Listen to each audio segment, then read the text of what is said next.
Hello, it's springtime and it's matcha time. That means matcha harvest season. But there's a matcha shortage, so let me talk about that. So first off, if you did not know there was a matcha shortage, there's one in Japan. And that's where primarily all the matcha comes from.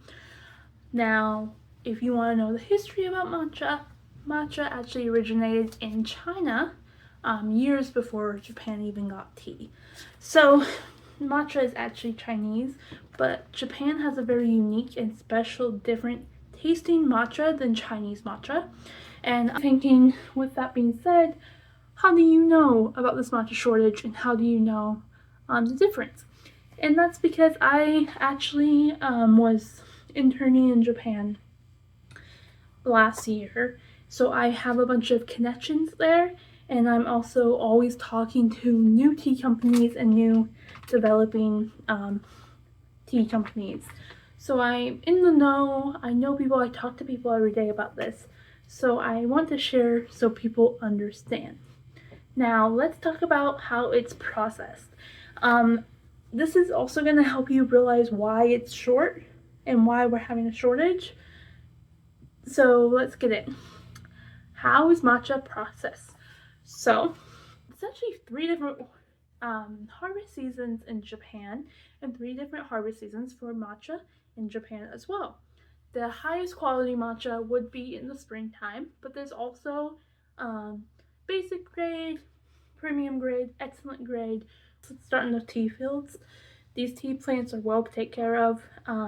All tea comes from the same plant, for those who did not know. And so black tea, matcha, green tea, white tea, yellow tea, and oolong all comes from the same plant. The only thing different is how we process them. And so this is how matcha is processed.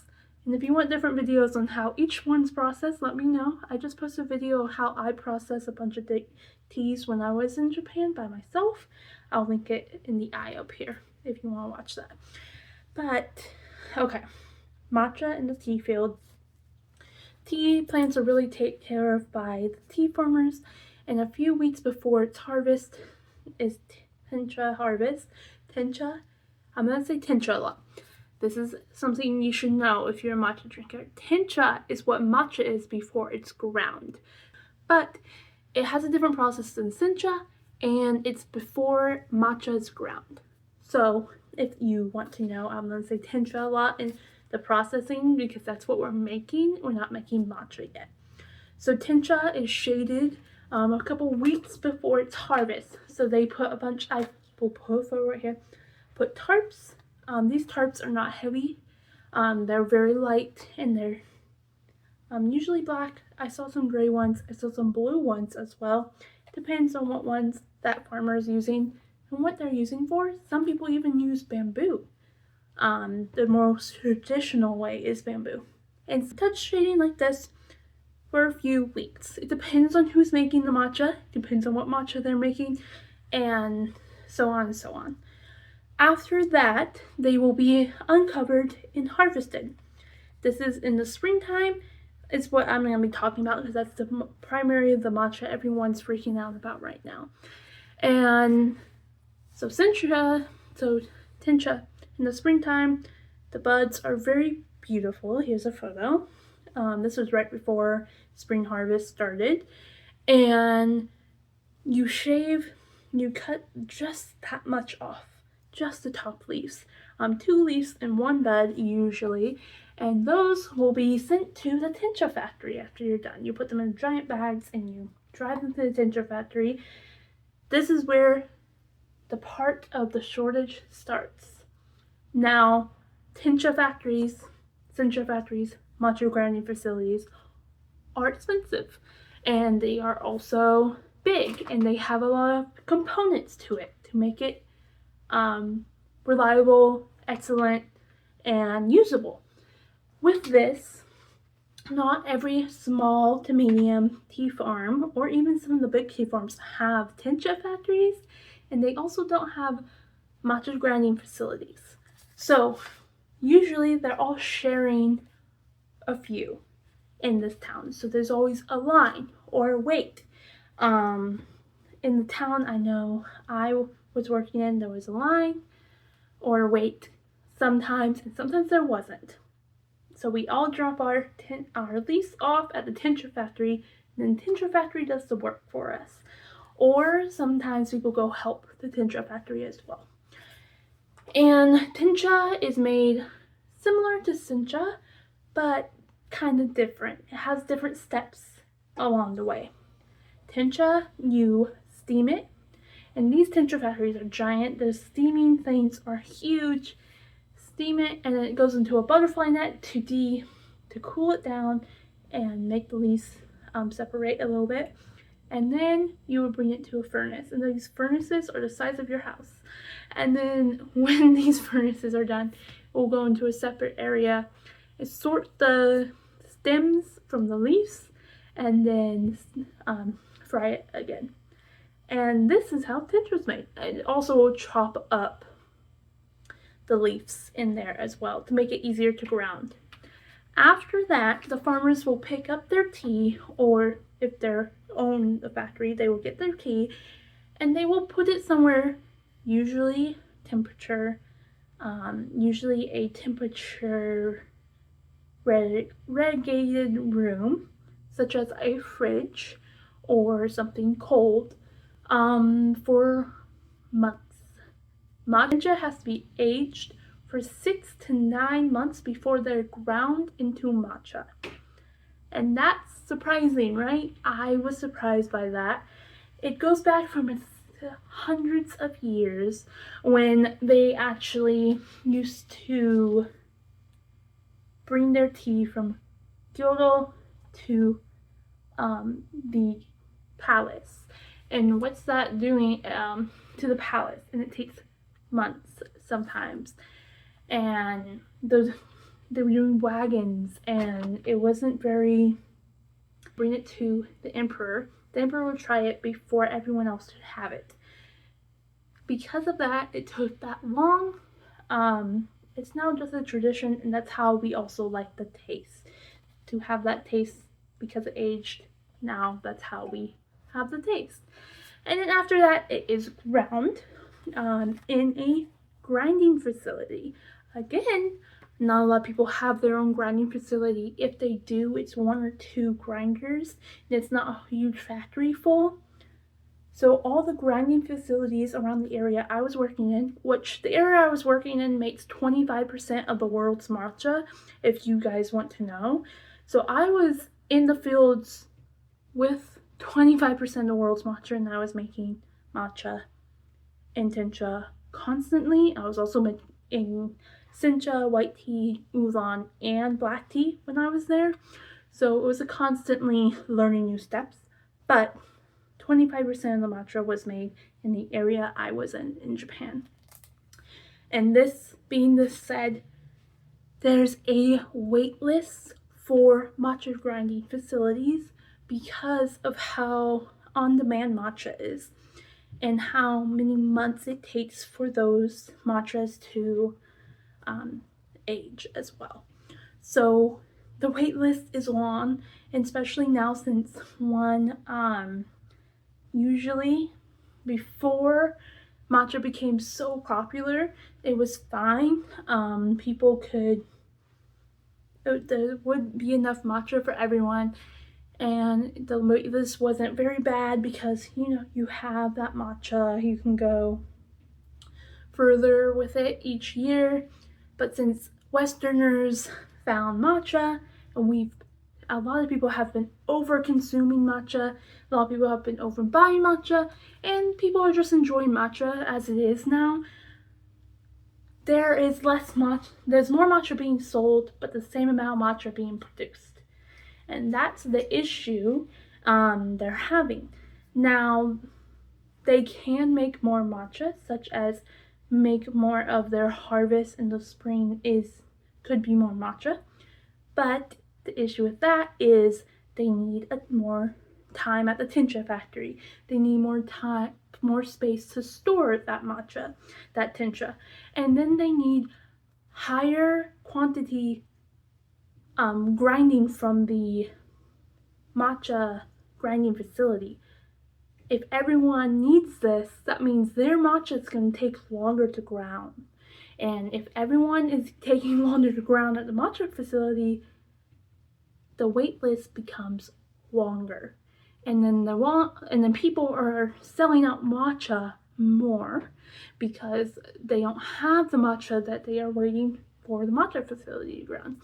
Now, the matcha facility works 24/7, 365 days a year, so they're working their best. They're working so hard to just beast out matcha, but since more and more people are buying matcha, there needs to be more facilities to ground it. And expensive task to just like, oh, let me get more matcha, let me produce more matcha, but you have to wait. Everyone else is thinking the same thing, so they're doing it. So tea farmers are trying to figure out a situation. We'll see what they come up with.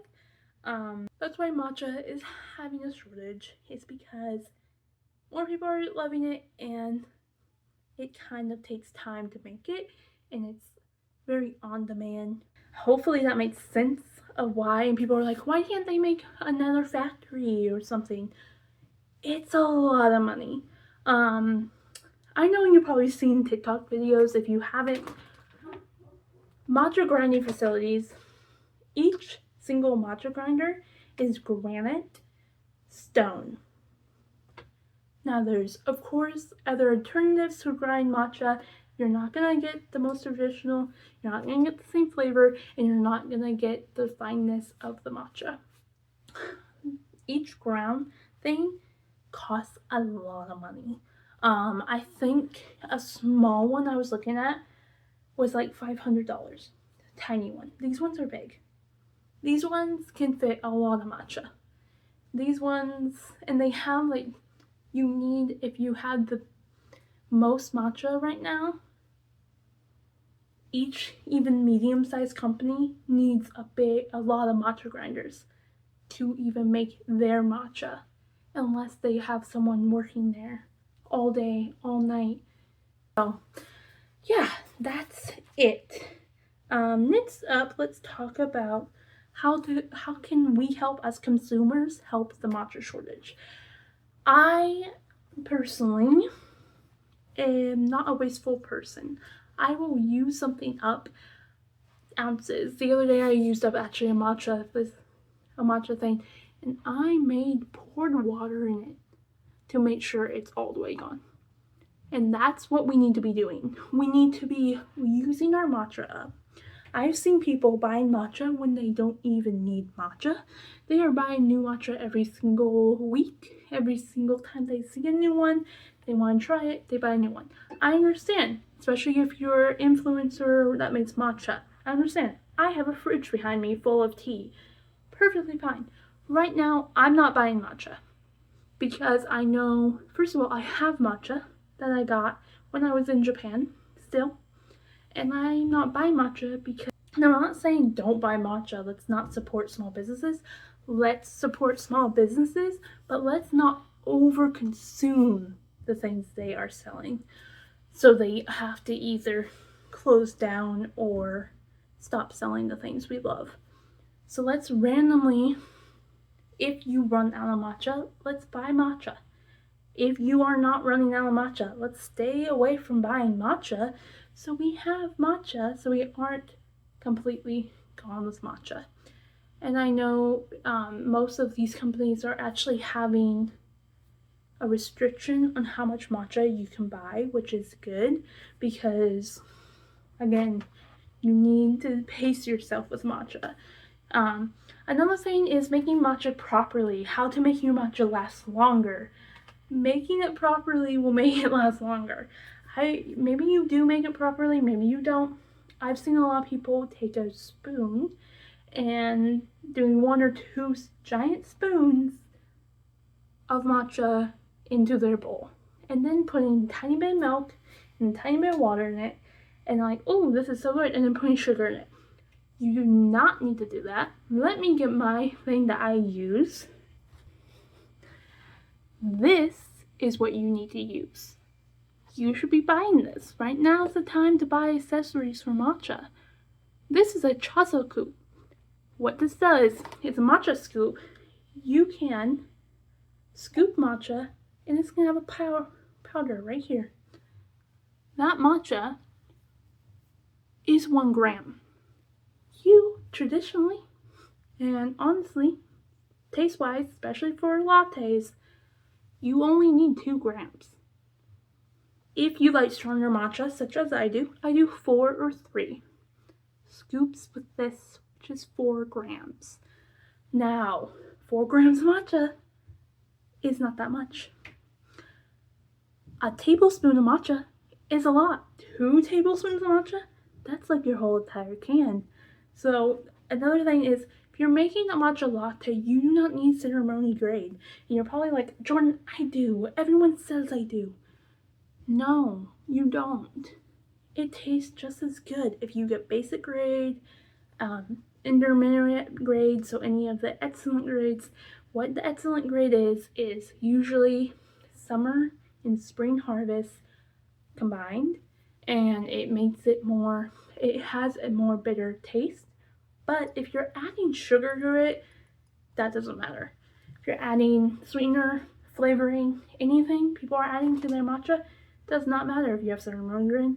Doesn't matter if you have any grade of matcha, honestly, if you're just changing the flavor of it, which I'm fine with. Like, I'm making a whole video on how to mix matcha.